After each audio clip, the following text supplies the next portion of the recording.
Next up is item 4, Ombudsman Ziemba. Mr. Chairman and Commissioners, I ask that we reverse the order of the MGM Springfield items up for consideration today.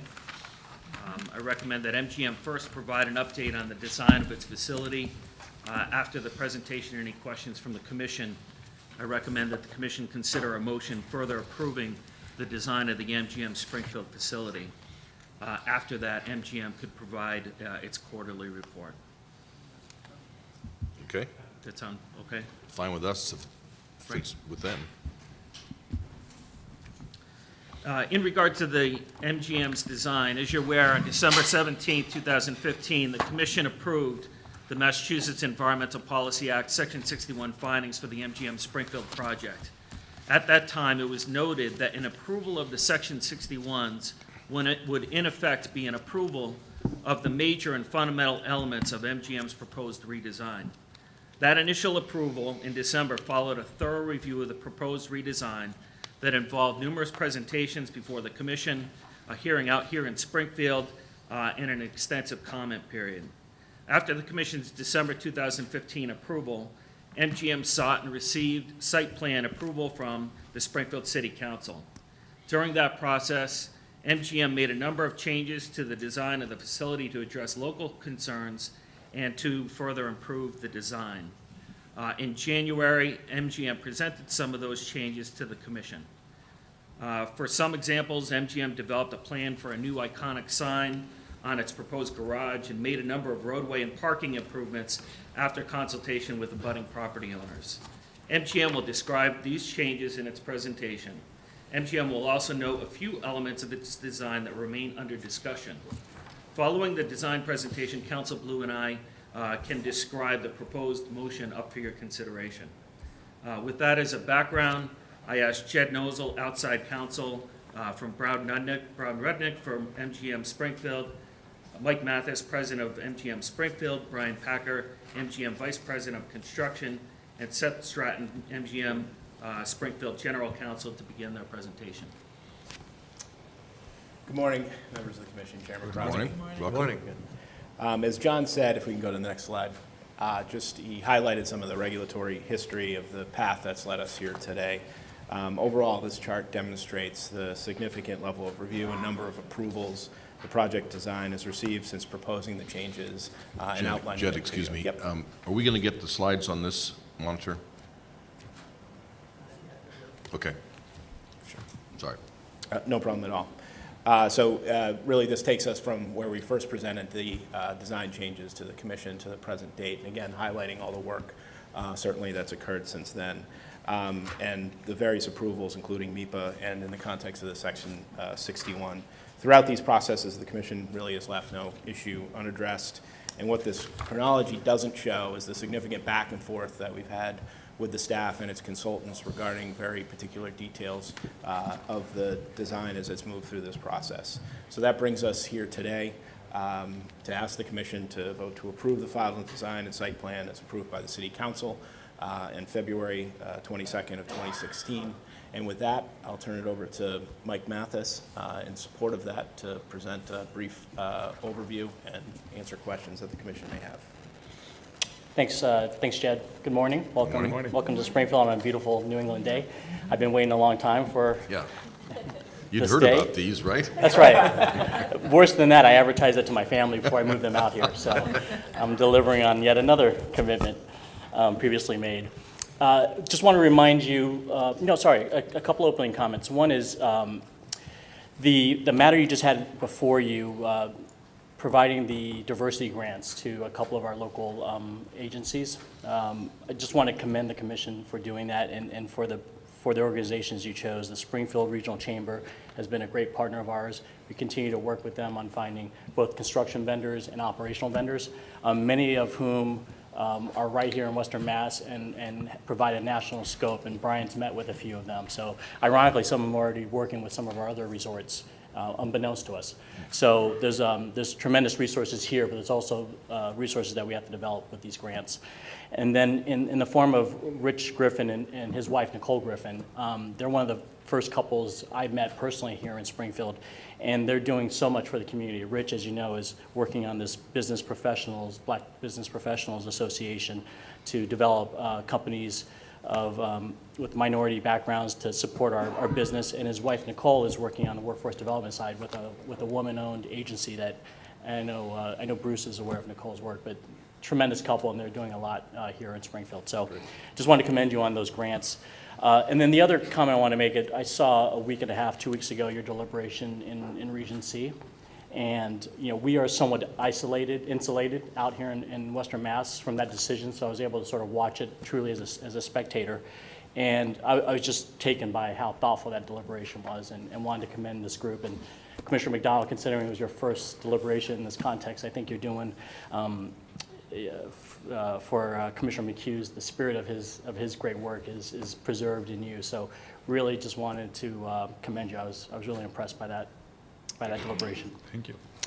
So with that, wanted to remind you of some of the major elements of our project. This is a $950 million development. We have an update on some of our financials with respect to where we are on our development budget. But that makes it by far the largest private development project in Western Mass, and puts it on the list of largest developments in the entirety of the Commonwealth, which frankly for too long has been centralized in the Boston, Cambridge area. So we're really proud to be part of such a transformative project. This is $1 billion represents $1 billion of payments to the city of Springfield over our 40-year host community agreement, which is a significant investment, and we think provides a lot of resources to the city to work on infrastructure, which has been in the paper the last couple of days, and different things that will be important to the city's development along with our project. 2,000 construction workers, which Brian's going to touch on. We expect approximately 3,000 operational jobs, and $50 million of local and regional spend annually. And again, we're in conversations with the regional chambers about making sure that we're able to concentrate that spend here locally. You've seen a lot of this design material, so I'll go through it quickly. If anybody has any questions and wants to slow me down, please feel free to do so, including Commissioner McDonald, because I know you haven't had as much time with it as others. But we've given these updates to you in various forms, including copies of what we've done for the city of Springfield as part of the approval we received from the city council back in February. Just an orientation map to give you some context on what the following perspectives are. Go ahead, Brian. So this is the Main Street view, looking up Main Street to the north. And you've got in the forefront, you've got our new hotel component, which is 252 keys at this point, right, Brian? 252 keys, and right on Main Street. It's a 6-level building, and we think it is going to energize Main Street, and that's some of the feedback we've gotten from people that are on the other side of Main Street and are excited about this new design. And again, I liken it to the Hotel Commonwealths of the world and 15 Beacon. It's a luxury product that is on a street scale, pedestrian scale, and you can have luxury that's not necessarily in a large high-rise tower. Go ahead. This is a closer view of that same perspective. And if you look at that ocular piece that's in the center of the rendering, that's a 900 square foot, what we're calling a presidential suite, but it's going to be one of the finest luxury products in this entire region. And very excited about the level of finishes. Brian and I just came back from Las Vegas, where we met with our interior designers, and we're starting to work on the interior design of it, and it's going to be phenomenal. We'll come back and give you an update when appropriate, but it's proceeding very nicely. This is our outdoor plaza, and it doesn't have some of the detail that you've come to expect from our renderings. It's because this is meant to show you sort of the scale of it, but we will provide you further detail as we develop our project. One of the things I note here is the plaza, which is an important part of our design.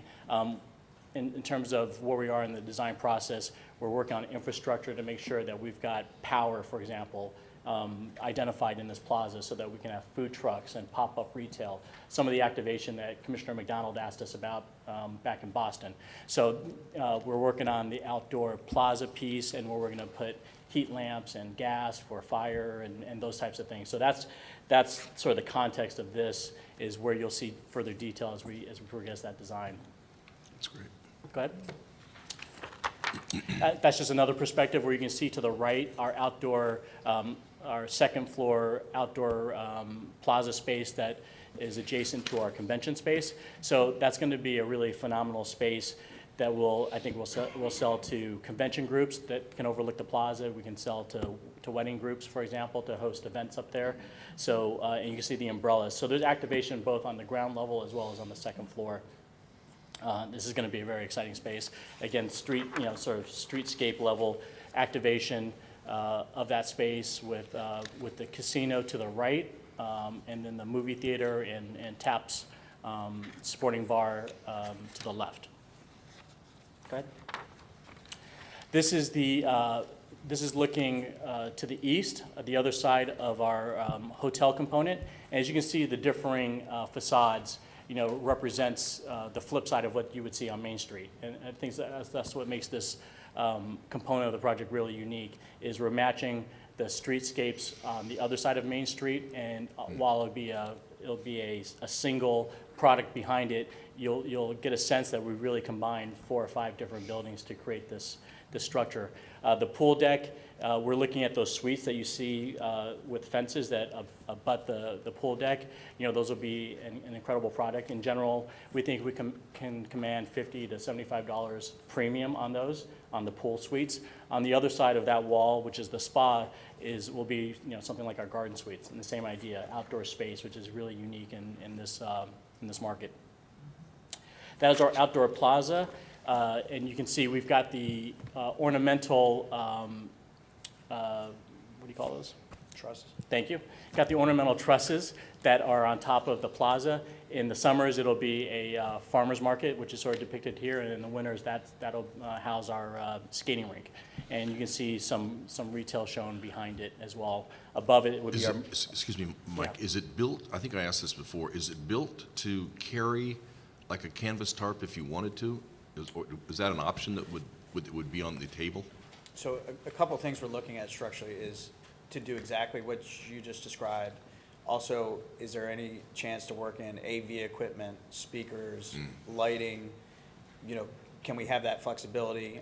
Structurally, maybe one can handle more than some of the others, but we're looking into those options. Yeah, I have no idea, obviously, what the extra cost is to make it capable of handling that, but I could imagine that in this off seasons, when the weather isn't quite right, you could maximize the utilization of that space if you couldn't cover it. Yeah, we are looking at that. That's a question we've asked internally, and some of the things that the engineers will tell you is what makes it difficult, not impossible, are the wind loads, the rain loads. Yeah, right. It's more difficult than it looks, Right. But it's something I agree with you that provides some opportunities if we could bring tarps down even on the sides and then close that space, depending on the harsh weather conditions. So we'll continue to look at that. Go, Brian. This is a great perspective because it's a reality, as you know, and we'll show you some images from our church relocation. But this is looking from Union back into the project. You're looking at the back of the armory, and then you're seeing that plaza space. So that church now is in the location shown on the rendering, which it wasn't 3 weeks ago, which is pretty neat. This is our food market, South End Market image. You're looking up State Street, and again, one of the great things about this rendering, to remind you, is the facade with the 4 columns is part of an existing building. We're going to do what's, I understand, is called a facadectomy. You have some of those in Boston, and Brian is now working on the engineering to support the rest of the building while we demolish it and leave that facade in place. And then we're going to recreate the other side of that building on the outside of this South End Market. So the appearance is that we literally dropped South End Market into an existing building, which will be pretty neat. This is an important perspective because it shows the Starbucks on State Street facing the courthouse, and I think this is important to show the amenities that we're providing to the downtown business community. We think there's going to be a lot of business that we'll get during the day, maybe off-peak tourism hours. That'll be for the lawyers and different professionals that work in the downtown corridor. You know, we joke around about how many plea deals may be made in that courtyard throughout the justice system, but it's an important space, I think, for the community. This is our garage, and you can see just a sense of how we might clad it with different promotional materials for existing business as well as retailers. And you can see our sign in the background. And then the sign, you'll recall, we talked about our inspiration for it, and really it's paying homage to really what's a uniquely New England feature, which is some of these iconic signs. I think Public Market is out in Seattle, but the sense of these large neon lettered signs, and you can see our latest rendering of it. Brian is out in the market talking to engineers and designers about some of the specifications around it, including, you know, this lighting that we want to look at on the two columns that support the sign to give it more visibility. But that's going to be an incredibly prominent sign because you're right off the viaduct, and it's you know, it'll be above the garage and very prominent. Mike, you just reminded me of something. Have you got any information on the status of the viaduct apropos of its schedule? Yeah, we do. Brian, you want to touch on that? Yeah, so on exactly where they're landing on their, you know, current schedule versus proposed, we can't speak to. I can speak to that we've started going to meetings with MassDOT once every 2 weeks, and to be able to coordinate certain things related to their schedule. So if we're going to have a large amount of truck deliveries, we want to make sure that it's for the precast concrete. When it's coming down the highway, it can fit through the Jersey barriers or some of the safety concerns that we may have to coordinate. So we currently have folks in those meetings.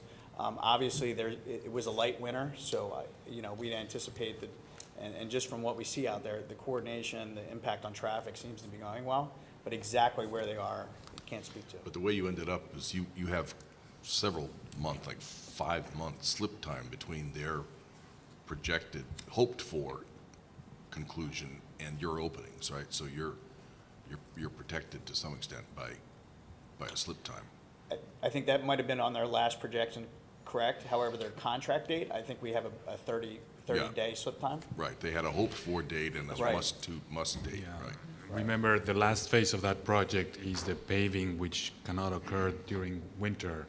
And so if they don't do it by whenever it was, September, October, it flips all the way to March or April. And I'm sure it remains to be seen, you know, how that progresses. I'm sure we don't have to advise you to No, make no, sure no, they're no. on schedule. No, and I'll just, you know, anecdotally, as someone that rides those roads and hears the feedback, I think both for our own construction project and for the viaduct, people have been pleasantly surprised about how we've managed both in terms of the traffic. There is some congestion, certainly, but we try to make sure that our work isn't going on during a particularly critical period of their work, and I commend them on the way they've managed it and gotten people through that tight corridor. Good.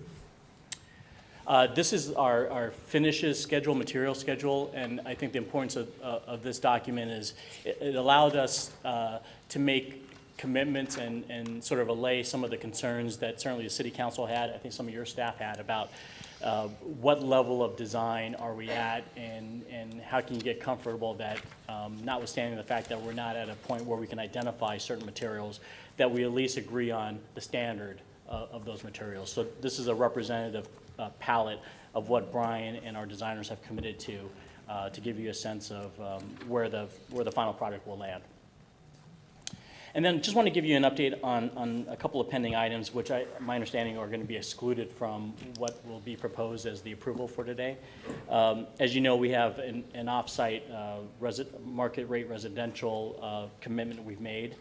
We are in discussions with the city and believe we will be in a position in the next 30 to 45 days to provide a specific plan around that residential program.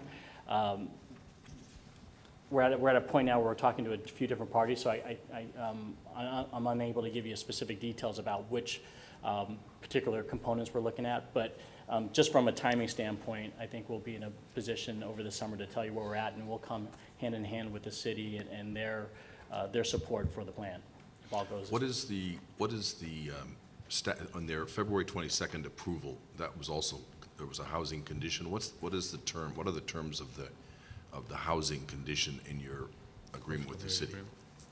Go I ahead, can address Seth. that, Commissioner. So basically what we did, and I'll touch on some of the other aspects of the host community agreement amendment, but what we did in our February approvals from the city is we amended the host community agreement to reflect our new design. And one of the key aspects of that was changing the discussion of the residential from being on-site to no less than 54 market rate units within a half mile of the project in downtown Springfield, roughly half of which need to be built 18 months from the approval. So we're right now on an 18-month timeline to do the first tranche of residential units if we don't do them all together. So the city wanted to see some of those come online sooner, and we agreed to that. So essentially, it gives flexibility.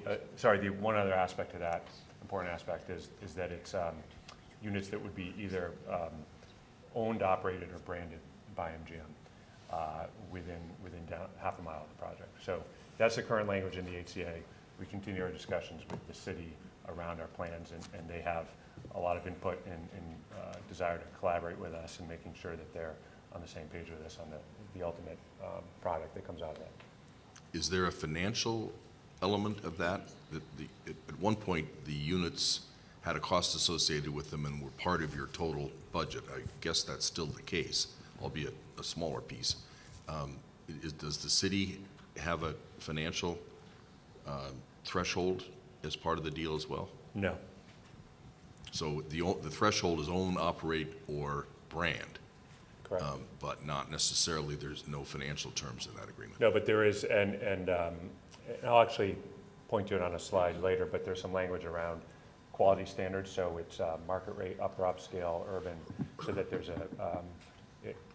we're looking at a certain level of residential, and so the city is going to hold us to that promise in terms of the quality and character of the units. And what's the component, within the 950, the residential housing component is what, more or less? Yeah, it represents about $10 million of our budget. In the 950? That's right. It's 10 million? Yep. And, one of the reasons I think the city got away from a pure financial sort of threshold is one of the things that we think we have an opportunity to do now that we're moving the units off-site, outside of our four boundaries, is to partner with local potential building owners and partners so that they can share in the economic development. So it goes from being potentially a wholly owned piece to something that we could collaborate with different local stakeholders who have been around waiting for some of the economic opportunity. I have a question. I think I understand what own and operate mean in this context, but what does brand mean in this context as an alternative? Sure, it speaks to licensing our name, which is a very high standard from our perspective, but it allowed for the opportunity that we could satisfy this obligation. And I don't think they're all mutually exclusive, so in my mind, although they're set up legally as alternates, it could be a combination of own, operate, and/or license, brand our name to the product, which will add to its marketability and value certainly. And then it also speaks to potential partnerships between the resort. For example, residency in whatever these units end up being might give you rights, privileges in the resort, which again make it that much more attractive. So it allowed for that kind of partnering collaboration. If I could just add one more point on that, Mike, part of the discussions when we came up with that language with the city was looking to move the residents off site, there'd be opportunities to partner with local developers to do that. And so not knowing what sort of partnership and structure we'd be able to work out with either current real estate owners and developers, we wanted to give flexibility to have it, the box checked by ownership, by an operating relationship, or even by branding, so that we'd have flexibility to take advantage of collaborations with existing developers within the city. The only point that I would pursue this is that the way it was originally structured, and it was a really important part of it, as you know, for us, was that this was a part of an inherent part of the project, that you were bringing to the table something that wasn't already there. And that's not the same as piggybacking on something that's going to be there whether you're there or not, you know. So there's a line to walk, and I understand the pressure's on you, but that element, unlike the tower, unlike the rejiggering of the back space, unlike anything else you've come up with, was very, very material from my standpoint. So making sure that this is still an incremental contribution to this mixed-use development project from MGM, which was the way you had originally positioned it, is really important from my standpoint. Understand, Chairman, and I'm highly confident that when we bring you the proposal we're going to bring you, that you'll recognize it as the transformative, component that we had promised as per the original design, even Okay. more so in my mind. Okay. But we understand. The other, 10 million divided by 54 is $185,000, and your units used to be 800,000, so I'm curious to see what's going to happen for your 185,000. But well, that calculation is a little misleading because the per unit count incorporated a bunch of the existing facade work that you see, for Yeah, example, right, there. right. So, but understood. Yeah. The other update I want to provide you is for the corner of Union and Main. It's not shown in this rendering, but it's the corner that's on the opposite side of Red Rose Pizza there, and it's the side of the former Dave's Furniture store. The update there is that, because it's isolated and on the corner and not in the critical path of what Brian's doing on the site, it's got a different timeline in our mind. And we've had conversations, right now it's shown as retail. We've had conversations with retailers and also food and beverage operators that have a strong interest in that corner. From our perspective, we think that we can optimize the opportunity farther down the development timeline when people can see, potential retailers, operators can see more progress on the site, and maybe can see an anchor tenant announce one or two. So we continue to work on that location, and we understand the importance of it in terms of it's one of our front doors when you're coming up Main Street from the south end. But we won't have, I don't think we won't have an update for you for a little bit of time, because we want to make sure that the rest of the project is at a stage where we can go promote it as part of a package to sell this corner. What's the size of that space? It's about 7,000 to 10,000 square feet, depending on how we handle the surface parking that's connected to it, and that's part of the discussion. It'll be largely driven, I think, by the tenants we're speaking to. It could fit, if you go to 10,000 square feet, it could fit 2 operators. If it's a restaurant, it can fit multiple retailers. Right. And that space you own, right? That is part of the gaming establishment. That's correct. Yeah, right. And if I heard you correctly, it could be retail, or it could be food and beverage, or a mix? That's right. Yeah, okay. That's right, and we'll come back. The architectural finishes it'll feel like the campus, so just because it's isolated on the corner, I want to make sure you understood that commitment from us. But yeah, we'll provide you updates as we continue to talk to folks about that. And then lastly, daycare, and this is the corner that is caddy corner to the Dave's Furniture site. I'm sorry, Mike, again. Can we get the pictures on here again? Yeah, thanks. Great. So you've seen this location identified in the past. This is what we call the Zorzi lot, which is caddy corner to the Dave's Furniture site on the other side of Main Street.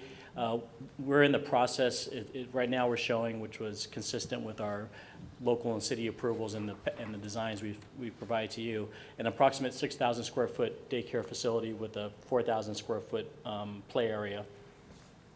And we're in conversations with different daycare managers, operators, to help make sure that the design is appropriate, because that's where we're at in terms of Brian's process, is nailing down design. And then we would go out in the next, I would say, 60 days to the market for an RFP for who that operator would be. And the preferred operator right now is Square One, which is the local daycare provider in Springfield. But it will be a competitive process, we think, at this point, unless we can work something out with them that makes sense in terms of the sole source. But we're, again, about 60 days away from an RFP going out and starting that iterative process with the manager.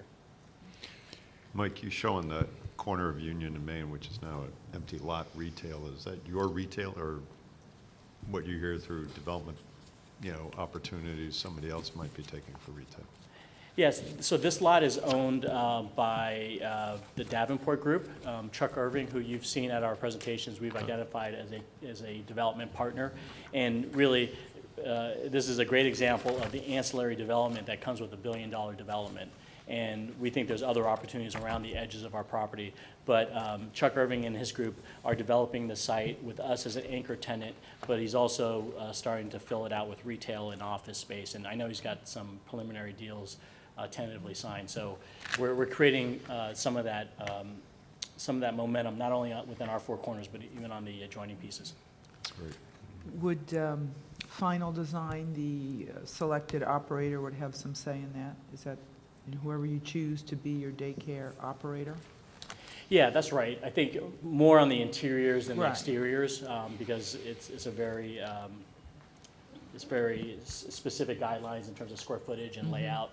So we operate one of these in Las Vegas, so we know generally how these work, but Massachusetts, as you can imagine, has even more specific rules when it comes to programming on this. And Sorry about that. yeah, a lot more sinks and a lot more caretakers. But we're understanding it, and we're going to partner with them on the final design, and we'll bring it back to you for review. And with that, I think I can hand it off to Seth. Great, thanks, Mike. Good morning, everyone. I'm going to morning. cover city approvals, and Mike, even though this was a mild winter, Mike, Brian, and I were fortunate to miss most of the bad weather because we spent the majority of it in the Springfield City Council chambers. So we had, as you know, we had a very lengthy and deliberative process with the Springfield City Council. Mike touched on some of the design elements that we reviewed during those sessions with the council. We worked hard to communicate with all the members of the council and the city the plans that we've just explained to you. A good portion, though, of that discussion focused on two other items, which I'll cover, which is abutter resolutions. There was a lot of discussions around abutters. The abutters attended those hearings, raised some concerns that they had discussed with us previously, as well as some new concerns. And we're happy to report that we were able to resolve all of those abutter issues during those multiple sessions. And the other issue I'll touch on is getting into a bit of detail on that host community agreement amendment, which we just discussed, and what that covered. So, and I'll go actually abutter by abutter. There's a lot of detail in here. I'll just try to summarize. But the main concerns that our abutter Red Rose had revolved around this Howard Street, the Howard Street and the roundabout rotary here. And the concern essentially was by Red Rose that he didn't want traffic from our project to interfere with his business. Very understandable. And some concerns that if this Howard Street and the cul-de-sac here didn't look like a street, that folks would go to pull into Howard Street, get confused, and go to turn around in his parking lot and wreak havoc on his parking. So one of the things that was very important to him, and that we agreed to through this process, was that the surface materials are going to be generally consistent with public ways, so that it's very clear to folks that if they do turn in this Howard Street, they have the ability to come down and turn around and exit without interfering with his parking. So that was a major issue that we dealt with. And then the rest of it really deals with signage, to be clear that parking is not allowed on that street, no idling, and that there be some signalization at Union and Main Streets to ensure that any extra traffic coming onto Union and Main doesn't interfere with the ability of Red Rose's customers to access the property. So we were able to get on the same page. Those have been incorporated into site plan conditions approved by the city council. Next slide. Said just Yeah, one, sure. one thing. Can cars go between the two parkings on what's the Red Rose and the other parking? Yeah, so that's our parking to the right of Red Rose. No, one of the things that, we were in some discussions around doing that, but the ownership of Red Rose had concerns about our patrons using their parking, and so there is going to be a hard barrier, curbing and fencing between those two lots. Okay. Moving on to, so Courthouse Park Associates owns this corner parcel here, which is the Bacon Wilson Law Firm, as well as the bank. One of the important aspects of that property for both their tenants and the public is the significant parking lot they have there, which is used as a paid parking lot that patrons, customers of the courthouse use. And it's a revenue-generating aspect of that property. And they had concerns about the impact of our project on access to that parking lot. So a few of the things that we agreed to here that are incorporated as conditions were we will fund the installation of an automated parking barrier, likely a gate arm, on the back portion of their property that abuts ours, so that they can reduce the potential for cut-through traffic. We're also going to install an ornamental fence along Bliss Street, there's a chain link fence there now. In terms of curb appeal and improvement to the property that'll be mutually beneficial, we'll install an ornamental fence there, and appropriate traffic signage. We'll also have some signage directing our folks exiting the garage to discourage entrance into their parking lot as a cut-through. Finally, we're going to reconstruct the sidewalk along the north side of Bliss Street, which abuts their property. So what is now, I mean, it's as far as sidewalks go, it could use some updating. So it's an older sidewalk with chain link fence. It'll be a nice new sidewalk with ornamental fencing, which I think they're pleased with.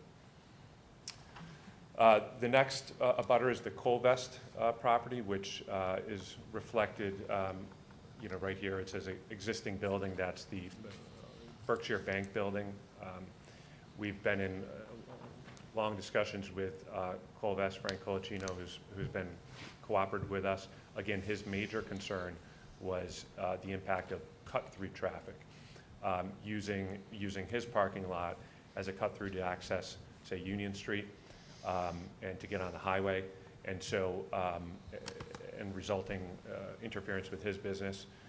What we agreed to here and approved by the city was that we would reconstruct the curbing to essentially bring out the island and make it very difficult to take a left turn out of our property into his. It'd be virtually impossible without creating some issues to take that left turn, and he was satisfied with that resolution.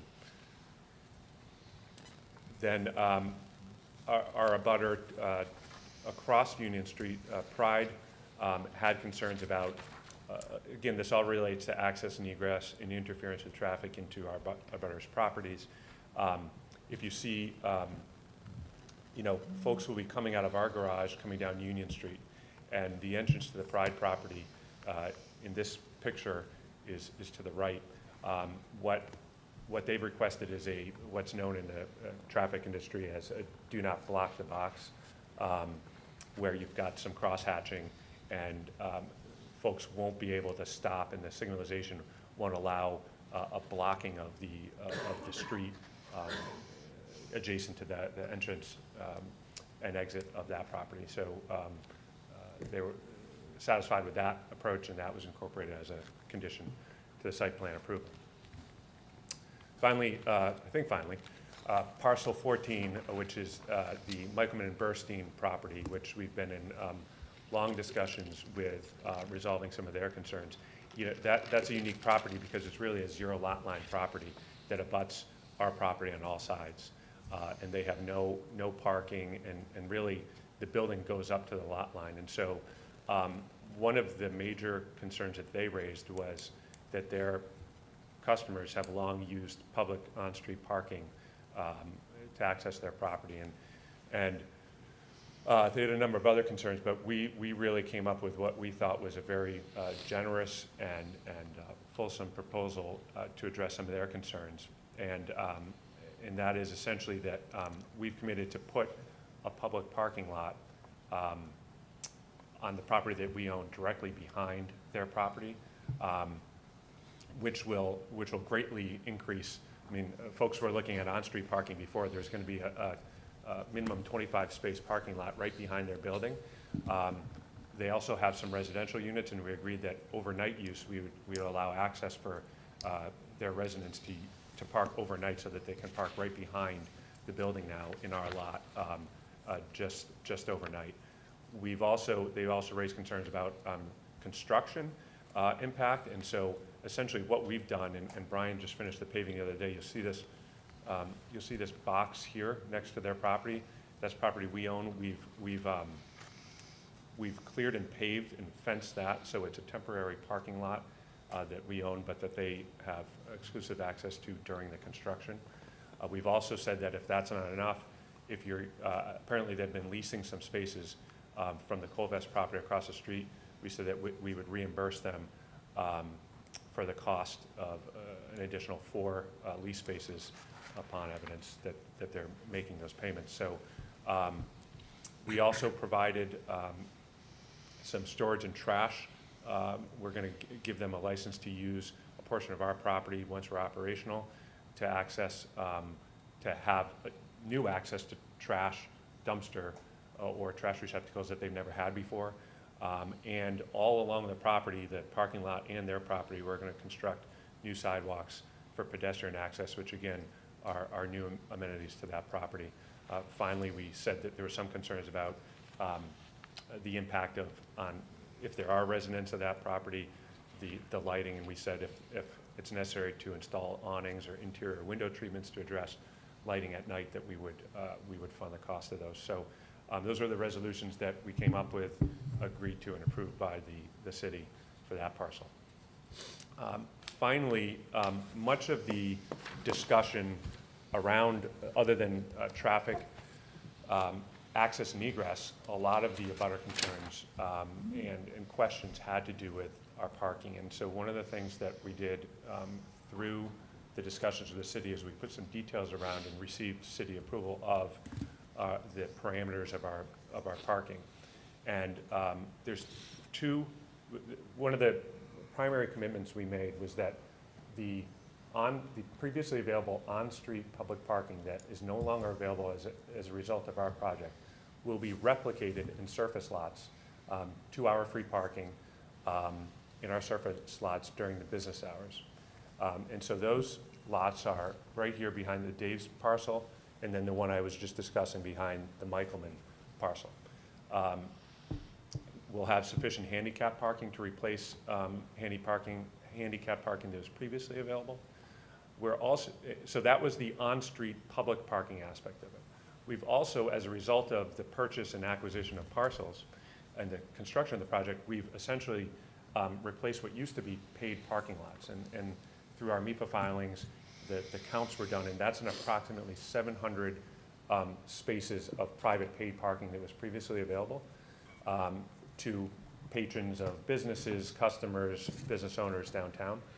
And so what we've committed to do is to provide a minimum of 700 parking spaces that would be available to the public at the same hours at a rate that we determine in our parking lot. It's likely going to be more than that, but we've said at a minimum we're going to replace what previously existed, those 700 paid parking spaces.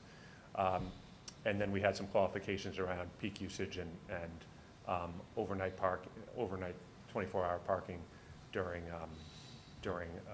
events and that being restricted to our guests. So that was the parking program that we spent a lot of time discussing with the council and got the council on board and comfortable with and approved through that process. I think unless there's questions on that, I'll move to a brief summary of that host community agreement amendment. So, next slide, Brian. There's 3 aspects, and I won't go through each detail, but there's 3 aspects to that host community agreement amendment. Essentially, it had covered the fact that we're opening approximately 1 year later than we initially intended. So the original host community agreement contemplated a fall of 2017 opening. So that amendment contemplates our September 2018 opening. Along with that schedule change, we made some payment adjustments. Two primary of importance to the city. We, as you might recall, one of the things we're doing is we're funding in advance these 121A payment in lieu of tax payments that we'll make once we're operational. So around $17.5 million a year once we open. We're pre-funding some of those during the pre-construction stage so that the city has access to funds to ramp up, hire police, et cetera. And we've made two of those payments already, a $4 million and a $3 million payment. It was going to be $10 million that we'd advance pre-opening. We're now going to advance $13 million. And so we've added that additional $3 million advance that the city requested. We also made a new $1 million grant to the city in connection with our delayed opening.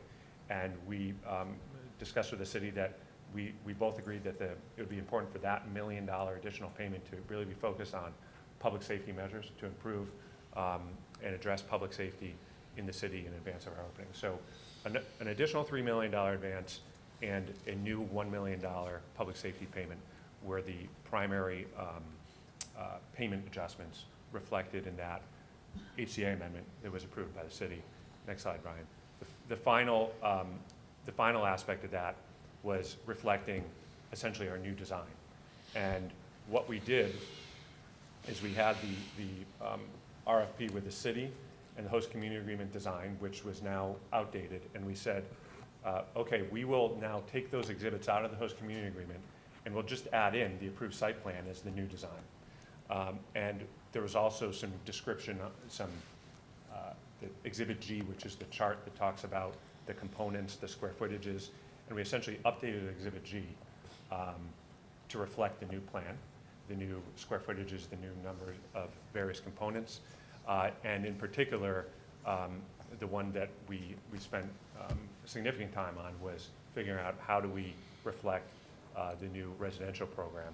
And as I mentioned, that's reflected in the amendment by 54 units within a half mile of the project, owned, operated, or branded by MGM, and they are to be market rate or urban upscale apartments.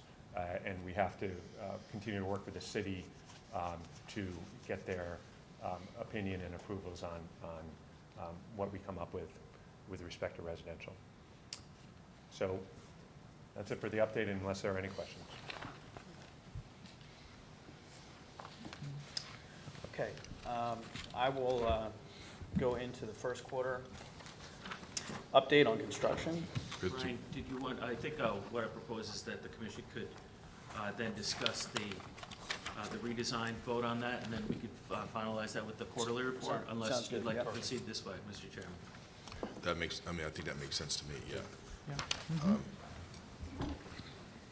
So, Mr. Chairman and Commissioners, the Commission's Regulation 205 CMR 135 sets out procedures that the Commission may use to review project designs. It states that the Commission may participate in the development of key milestones of the design review process. The motion that we have crafted before you proposes a process for the Commission to continue to review the proposed design of the facility as it continues to evolve. It also builds upon the significant reviews already undertaken by the Commission and at the local level by the City of Springfield.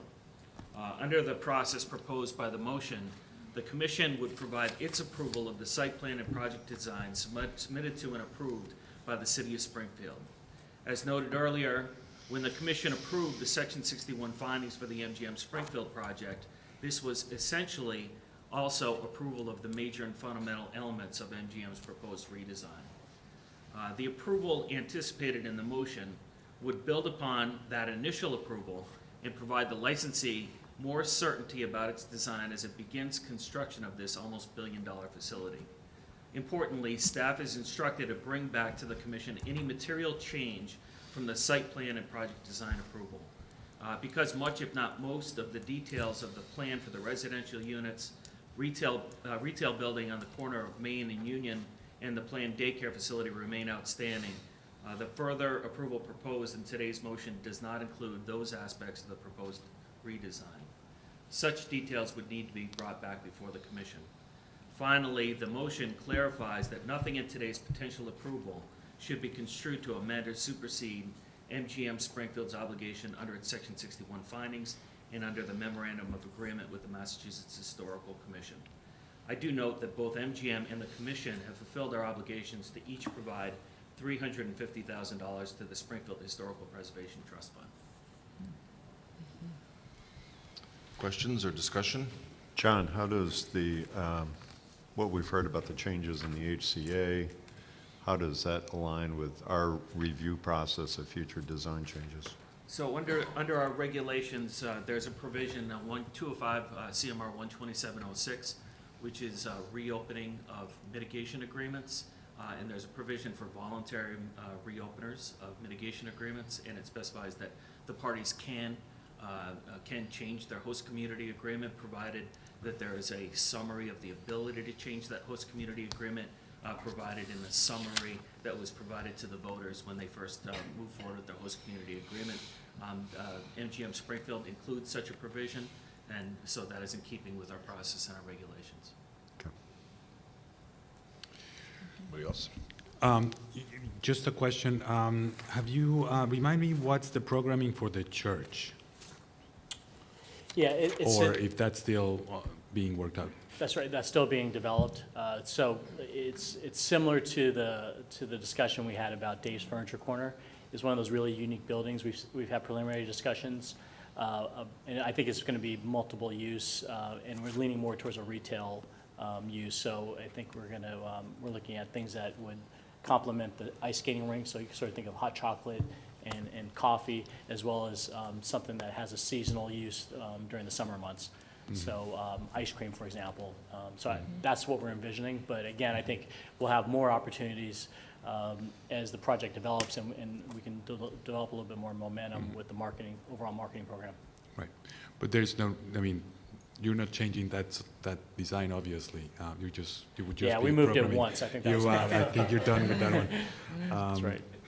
That building's covered by the MHC MOA as well. Yes. That's right.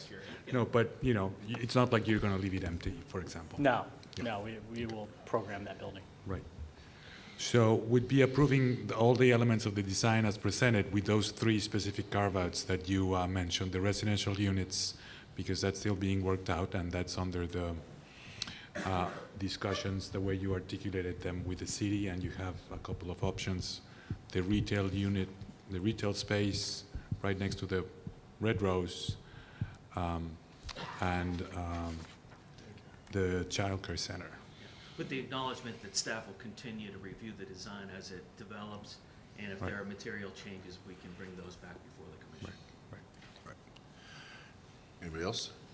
I, with the carve-outs, and I've said what I think and feel about the housing element, seeing this again, it reminds me about why we were excited about it. You know, I've just got my fingers crossed. It's a really exciting attempt to lift a city and to integrate this casino into a whole lot of other stuff. If you listen to the Region C discussions, you heard me regret that Brockton hadn't done any of these. And as you look at these pictures and compare them to what we saw there, you know, it just reminded me what was exciting about this. So I'm really hopeful, and it's a terrifically exciting prospect.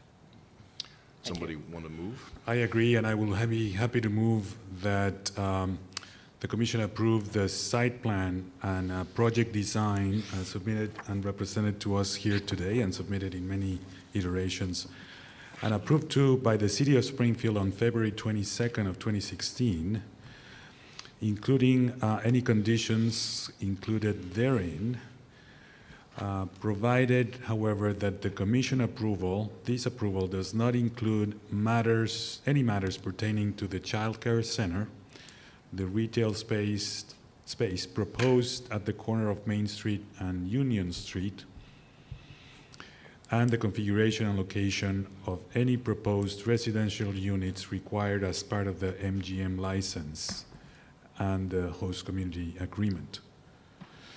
And provided further that the commission approval shall not be construed to amend or supersede any obligations required of MGM pursuant to the Section 61 findings and the Mass Historical Memorandum of Agreement relating to the project.